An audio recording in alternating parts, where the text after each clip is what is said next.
After doing the mixing grays video, I looked at other pigments in my palette that I could do mixes of or break down the mixtures of to look at the differences between brands. And I decided that for the first one, Quin Gold was really the color to pick. There are so many different versions, and every brand has their own variation. And in my palette, I have everything from Quinacridone Golds I loved, Quinacridone Golds I hate, and everything from genuine PO49 to pigment mixes that include 3 different pigments. So I thought we'd look at what each of the Quin Golds I have has as part of its mix, if it's a mix or if it's the genuine Quin Gold.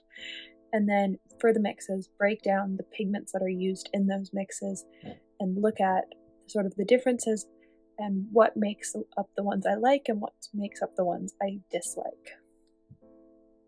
So everything is now labeled, and as you can see, I have everything from the genuine to ones that include quite a lot of pigments, but most of them include some variation of PY150 or PO48 in their mixes, and my favorite 2 mixes actually both include PY150 and PO48, just at different concentrations.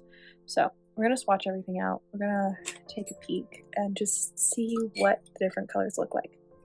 So Phoenix is genuine Quinacridone Gold, which is not a pigment that I thought I'd have in my palette, and it is very different than synthetic mixes. I was quite shocked the first time I swatched it out because I was so used to seeing the vibrancy of the Daniel Smith or the Roman Szmal's versions, and in actuality it's a much more muted color. It's less bright, like it's still got the gold to it, but it's not what we're used to seeing as a Quin Gold. The Daniel Smith is the very first one I had in my palette, and it is very bright. I can see why people really struggled when the switch from PO49 to PO48 mixtures happened, because the difference in vibrancy is quite startling.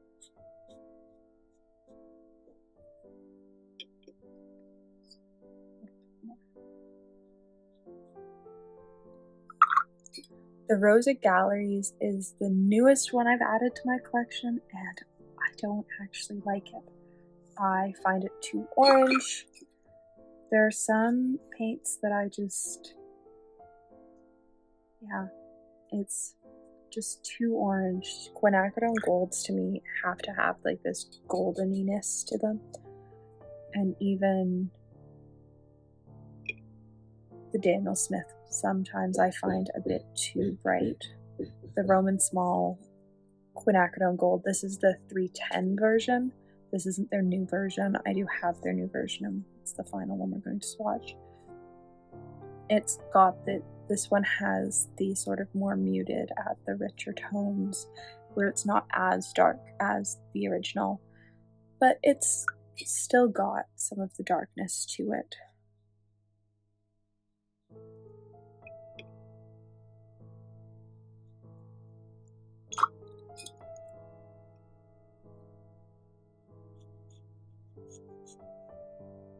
Like Phoenix, when you wash it out, never goes as yellow as these go. I have to say, I like them. I use Phoenix too, but there's sort of a time and place for using a Quinacridone Gold that bright. This is the new Roman Szmal's version, and I don't like it. I find it almost too yellow. It's hard to work into a color dark. Like with the original version, you could get a darker color. I find it quite hard to get a darker color with the new version. It likes to stay in this like sort of dark but really fluorescent zone, and I find it quite hard to work with. So for the Daniel Smith version, I'm using Quinacridone Burnt Orange. and a little nickel azo yellow.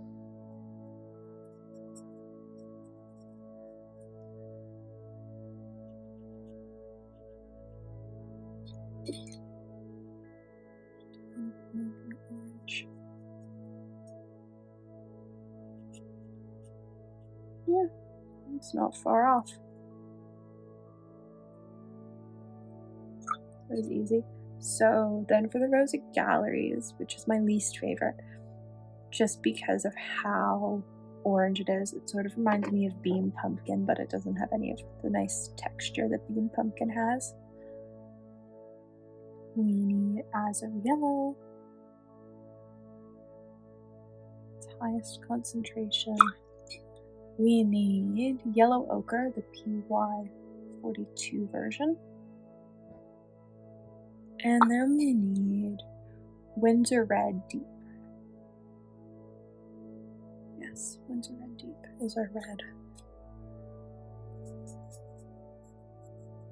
And I don't think this is the right color. It's already too dark. It's not fluorescent-y enough. So let's add some more yellow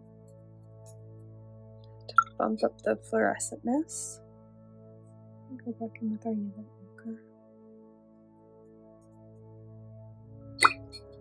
And just a tinge of red.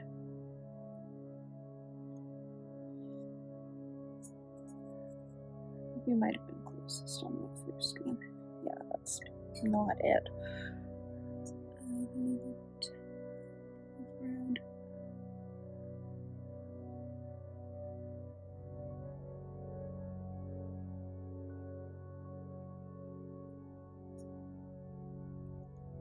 Maybe some more yellow.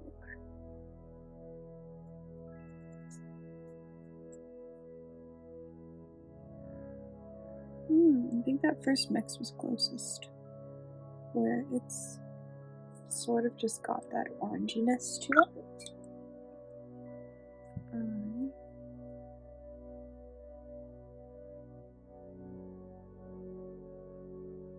Oh yeah, that's got the right stuff to it. So now we need PY150, which is nickel azo yellow, with a tiny bit of Quinburnt orange.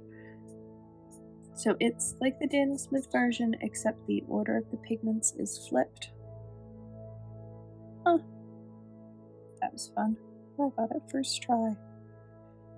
It doesn't always happen in these videos. If I wash it out, is the color right? It is. Look at that. Sometimes I surprise even myself. So PY150 is nickel azo yellow and Caput Mortem, which has to be probably the weirdest mix for a quinacridone. I think this looks wrong. I'm gonna have to add way more yellow to it. Oh yeah, that's way too dark. That's good to know.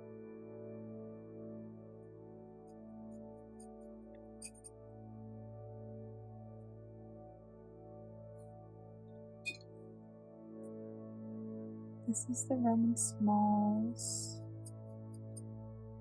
Caput Mortem, but I might have to switch to a different PR 102.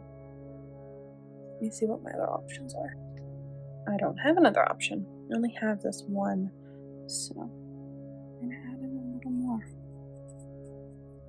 Because now that it's drying, it doesn't look that far off, potentially.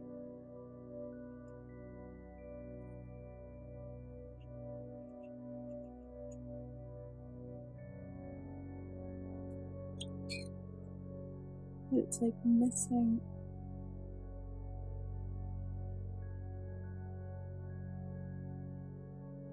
It's missing the warmth that 48 gives. That's what's missing. Right. So while that dries, let's do our swatch circles. I will leave all the color information for what colors these mixing colors actually are down below. I find that it makes these sheets just a little bit too busy to have all that information here. So I just put the pink numbers and do a color swatch. It is interesting to see all the different variations. I'm also quite happy that I have a full pan of this, and I think my mom has 2 in her palette, which means I don't have to worry about running out for a little while. I also have a full 15ml tube of the Quinacridone Gold by Daniel Smith, so I have a little bit to worry about before I have to worry about the fact that they're no longer making paints with 48 in it. Though I do wish that I had bought a tube of Quinacridone Burnt Orange. It is one of my favorite paint colors, especially in like fall pieces. And I only have a half pan.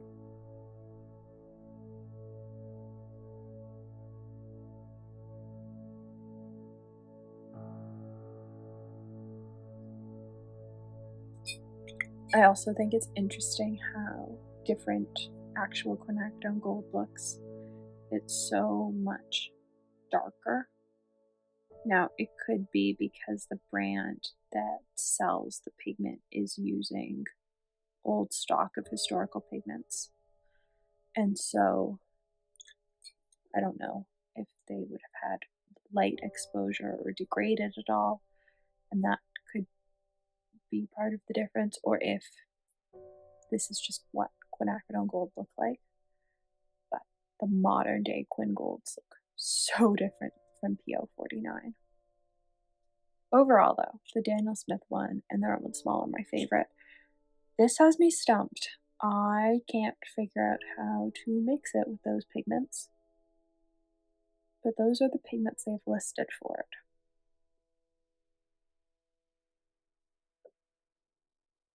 I want to reattempt that. So let's do a bunch of yellow.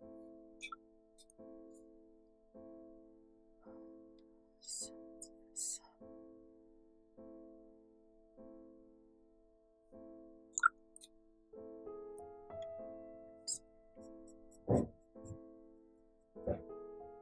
Oh, yeah, that looks similar to what's in the pan. Oh, yeah, there we go. So it's way more yellow ochre than I think it is. It gives us that sort of look. But it is possible. There we go. That looks pretty good. Overall, the PY150 and the PO48 mixtures are the easiest to mix for and are still my favorite. This one is quite difficult to mix for, and I think if I didn't have other Quin Golds in my palette, it wouldn't be as much of an issue. It's just I've got others to compare it to, and because of that, I see the fact that it feels more yellow than sort of goldeny orange. And then the Rosa Galleries one just seems orange to me. I don't know if I've got a swatch of an orange around me. I do. So this is Saturn Red by Schminke. So it's not like fluorescent orange, but it is orange. Which is, yeah, it's just not, it's not as Quin Gold as I wish it was. So, I hope you enjoyed mixing for Quinacridone Golds. It's always fun to dive into the pigments that make up some of the most used colors in my palette. I love doing it for grays. I'm looking forward to doing it for other colors because it is so much fun just to actually be able to visualize what colors make up colors that I love.